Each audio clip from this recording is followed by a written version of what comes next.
Laser news, सच की किरण। नमस्कार, स्वागत है आपका लेजर न्यूज में। मैं हूं आपके साथ रूबी और आइए करते हैं खबरों की शुरुआत।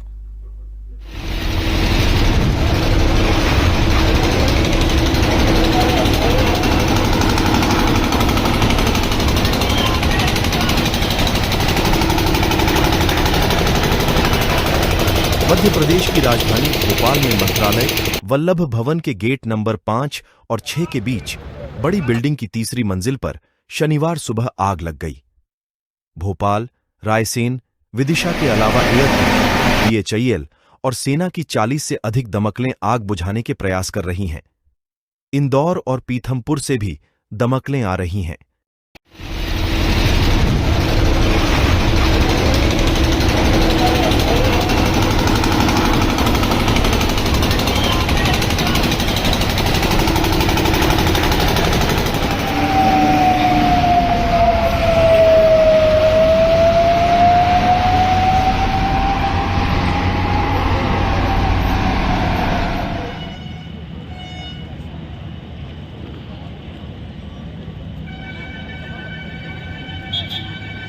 अभी भोपाल में ही था और मुझे जानकारी आई कि वल्लभ भवन के पुराने भवन में रैंप से होकर के हमारे एक बिल्डिंग के तीसरे माले पे आग लगी है। कलेक्टर से जानकारी ली और जो जानकारी आई है उसी आधार पर मैंने सीएस से कहा कि वो उसकी मॉनिटरिंग कर ले, आग की घटना की पूरी विस्तृत जानकारी भी आ जाए। और मुझे बताया गया कि आग को कंट्रोल कर लिया गया है, लेकिन दोबारा ऐसी कोई घटना न हो इसका भी मैंने निर्देश जारी कर दिए। और ये आवश्यक संसाधन के साथ में हमारे कोई पेपर वगैरह या कोई जैसी कोई महत्वपूर्ण फाइल, कोई कागज़ न जले, इसका भी ध्यान रखें। उम्मीद करूँगा कि दोबारा ऐसी कभी घटना नहीं होगी, इसके निर्देश मैंने जारी कर दिए। जानकारी आई कि वल्लभ भवन के पुराने भवन में रैंप से होकर के हमारे एक बिल्डिंग के तीसरे माले पे आग लगी है। कलेक्टर से जानकारी ली और जो जानकारी आई है उसी आधार पर मैंने सीएस से कहा कि वो उसकी मॉनिटरिंग कर ले, आग की घटना की पूरी विस्तृत जानकारी भी आ जाए। और मुझे बताया गया कि आग को कंट्रोल कर लिया गया है, लेकिन दोबारा ऐसी कोई घटना न हो इसका भी मैंने निर्देश जारी कर दिए। और ये आवश्यक संसाधन के साथ में हमारे कोई पेपर वगैरह या कोई जैसी कोई महत्वपूर्ण फाइल, कोई कागज़ न जले, इसका भी ध्यान रखें। उम्मीद करूँगा कि दोबारा ऐसी कभी घटना नहीं होगी, इसके निर्देश मिल जाएगा।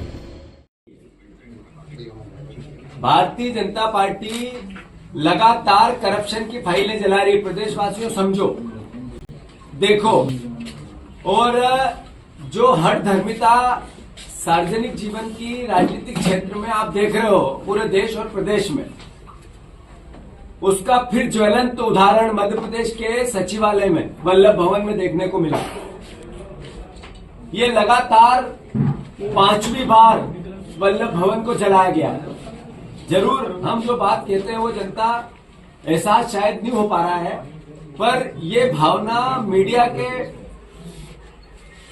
उस वर्ग को मैं आगाह करना चाहता हूं कि लोकतंत्र नहीं बचेगा तो आपकी भी लोकतंत्र की जो चौथा स्तंभ है इसकी भी मर्यादा नहीं बचेगी। जहां तक घटनाक्रम आप जिसके लिए आज यहाँ आए हो, हमारे पूर्व मध्य प्रदेश कांग्रेस कमेटी के अध्यक्ष सुरेश पचौरी जी ने भारतीय जनता पार्टी जो स्वीकार की, ज्वाइन की, उन्होंने अपना इस्तीफा दिया है और उस इस्तीफे में सारे पद लिखे हैं, सारे पद कि वो क्या क्या रहे। मैं सिर्फ इतना ही आग्रह उनसे भी करना चाहता हूं और प्रदेश की जनता से भी करना चाहता हूं। मैं बार बार मैंने लिस्ट में इस साल में जिन जिन लोगों ने बीजेपी जय कांग्रेस छोड़ी थी उसमें से 6 से 7 लोग राजनीतिक क्षेत्र में अभी भीड़ का हिस्सा नहीं, बाकी सब भीड़ के हिस्से हैं। मेरी शुभकामनाएं है उनको, भगवान करे, ईश्वर करे वो भीड़ का हिस्सा नहीं है। धन्यवाद। क्या सर युवा नेता उमंग जी करेगा। चलो बोल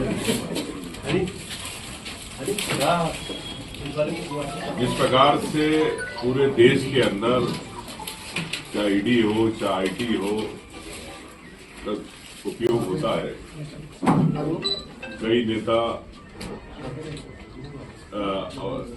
दबाव बनाया जाता है, लेकिन माननीय पचौरी जी के बारे में ये भी कहूंगा कि काफी पदों पर 4 बार राज्यसभा सदस्य रहे, राष्ट्रीय अध्यक्ष रहे, सेवादल के प्रदेश अध्यक्ष रहे।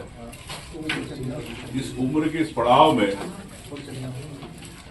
अगर आप आपकी विचारधारा बदलना चाहते हैं तो मुझे नहीं लगता है कोई व्यक्ति 75 साल में अपनी विचारधारा बदल सकता 70 साल में। तो विचारधारा नहीं बदली उन्होंने पार्टी ने उन्हें क्या लालच दिया, भारतीय जनता पार्टी ने, ये तो आपको आने वाले समय पता चलेगा। तो पार्टी कांग्रेस ने हमेशा सम्मान दिया, पूरे परिवार ने, हम भी उनका सम्मान करते हैं, लेकिन इस प्रकार से अगर उन्होंने एक कांग्रेस पार्टी के साथ इस प्रकार से व्यवहार किया पार्टी छोड़ के, तो बड़ा एक दुख का विषय है। लेकिन मैं यही कहना चाहता हूं कि मध्य प्रदेश में कांग्रेस मजबूत है और जिस प्रकार से हजारों कार्यकर्ता युवा में एक ऊर्जा है, तो निश्चित तौर से ऐसे पत्ते जो पुराने हो जाते हैं, पतझड़ में गिर जाते हैं, नए पत्ते आएंगे, मध्य प्रदेश वापिस मजबूत है।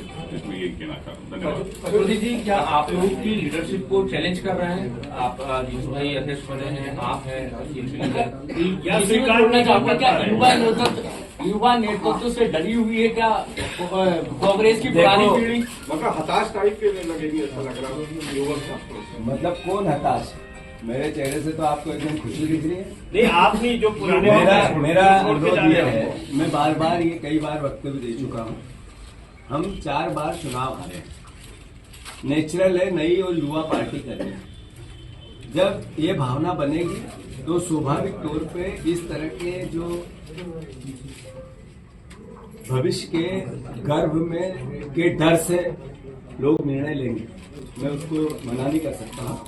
पर मैंने जैसा कहा कि सुरेश पचौरी जी ने जितने पद लिए एक पार्टी में जो मिल सकता है, सर्वश्रेष्ठ मिला था, सर्वश्रेष्ठ।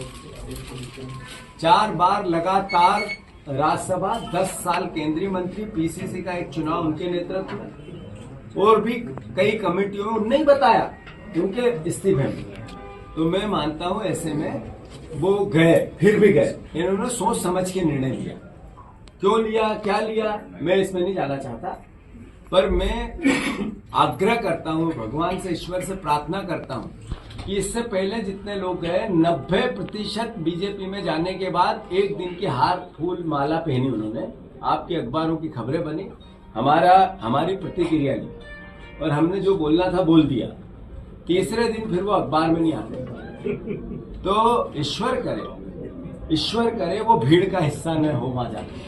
दूसरी बात, मैं मध्य प्रदेश के कार्यकर्ताओं से अनुरोध करना चाहता हूं कि नेता जाते हैं, वोट नहीं जाते, कार्यकर्ता नहीं जाते। एक भी व्यक्ति पार्टी के खिलाफ जाता है, नेचुरली स्वाभाविक है, हमारा सबका दायित्व है कि उनसे बात करें, उनसे कन्वर्सेशन करें और बात करके समझाने की भी कोशिश करें। उनकी कोई बात ऐसी हो तो उस पर मिनिमाइज उनसे जो हो सकता है वो भी बातें करें, मतलब एक तरह से विचार विमर्श के साथ समाधान ढूंढें। पर वो इतने सीनियर मोस्ट व्यक्ति ने अगर निर्णय लिया तो हम नहीं मानते हैं कि उनको समझाने की आवश्यकता है। भगवान